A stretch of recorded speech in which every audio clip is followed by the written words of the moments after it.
ffôn. No, tú gerar am da choding beg mwyl. Efo eisiau stintio os cwr chwilygonna. No, fe dyrw tiwst yma. Francis! Wyt ti'n hoffi eto? Jason? Cwyme ffys ar ddoctor lawr. No, bach leis y doctor. Ni'n si do. Cam oes cholig yn ospedil yn eich.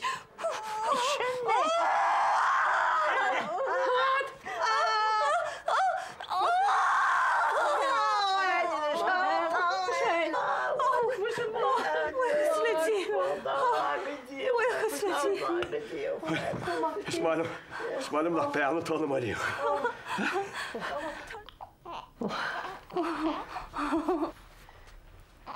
Gwyn fawr, rhaid yn un fe gol. Un un.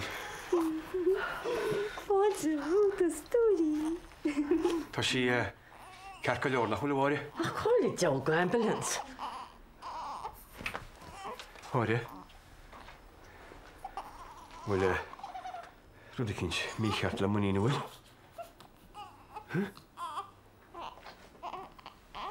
Beth yw daw y stori nach mai? Mae'n chwilio hwg y bro.